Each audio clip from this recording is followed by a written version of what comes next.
Hello, everyone. Welcome to the Newsbrowse News broadcast. AFP-BB News reports that the International Atomic Energy Agency, IAEA, announced on March 29th that Iran's heavy water reactor facility in Kandab, central Iran, has ceased operations following an attack by the Israeli military. Israel had previously stated on March 27th that it attacked a heavy water reactor facility in ASEA, describing it as a key hub for plutonium production for nuclear weapons. The IAEA conducted its own independent analysis of satellite images, concluding that the attacked facility in Kandab suffered severe damage and is no longer operating. Iran had also reported an attack on its Kandab facility on March 27th. The IAEA clarified that there were no declared nuclear materials at the facility at the time of the incident.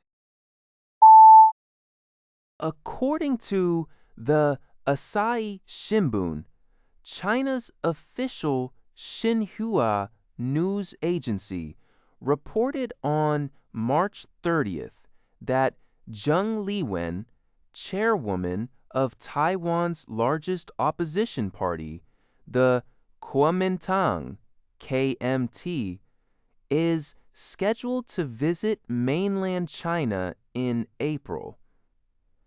The report indicates that Xi Jinping, General Secretary of the Communist Party of China, extended an invitation to Ms. Zheng, making a meeting between the two leaders a possibility.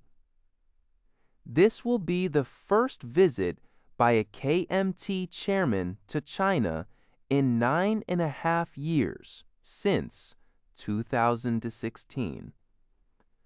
Beijing is seen as aiming to leverage Ms. Zheng's pro-China stance to cooperate with the KMT and intensify pressure on Taiwan's Democratic Progressive Party, DPP, government, led by President Lai Ching-te, whom China regards as a pro-independence faction. The KMT officially announced Ms. Zheng's visit on March 30th, expressing gratitude for the invitation and stating its hope to promote the peaceful development. 47 News reports that China's Ministry of Foreign Affairs announced on March 30th sanctions against Japanese Liberal Democratic Party lawmaker Keiji Furuya. Furuya, who chairs the bipartisan parliamentary group Japan Rock Diet Members Consultative Council, advocates for close ties with Taiwan. The sanctions, which include freezing his assets within China and banning his entry into the country, were implemented immediately. Beijing justified these measures under its anti-foreign sanctions law, alleging that Furuya had repeatedly visited Taiwan and colluded with Taiwan independence separatist forces. Furuya's most recent visit to Taiwan was on March 15-16, during which he held discussions with President Lai Ching-te. Iran's nationwide internet has been continuously disrupted for 30 days, leaving millions of its citizens cut off from global communication and information. Since the war with the United States and Israel began, people have been forced to rely on state-controlled platforms and expensive alternatives to maintain contact with loved ones. NetBlocks, an internet monitoring organization, reported that this extensive national censorship measure has now entered its 5th week, spanning 696 hours. While local intranet services for communication apps and banking still function, access to the global internet remains severely restricted. Citizens express frustration and fear, with one marketing manager noting the difficulty in accessing news beyond state media and worrying about a permanent internet shutdown. A saleswoman mentioned struggling to contact family abroad due to costly international calls.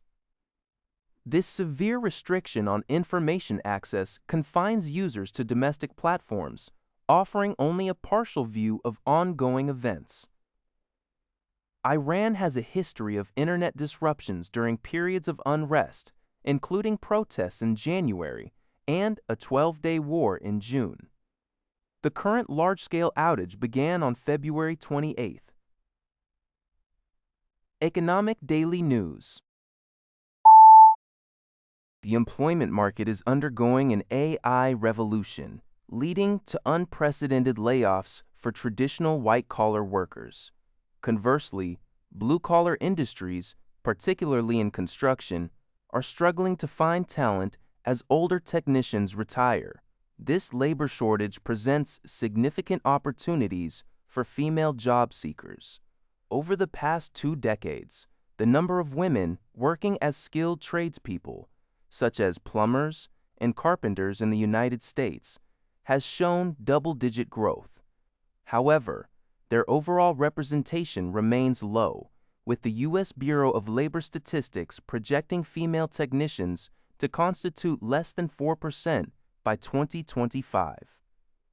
Skilled trades offer attractive career paths with average starting salaries increasing by over 25% since 2019 and rapid promotion prospects. Despite these benefits, women entering traditionally male-dominated construction sites face numerous challenges, including gender stereotypes during recruitment, the physical demands of the work, harassment, discrimination, and a glass ceiling that limits access to core skill training. Bank of America notes that greater female participation in blue-collar industries, by breaking traditional occupational barriers, could empower more women to achieve economic independence. This news comes from TTV. That's all for this video. Thank you for watching. See you in the next video.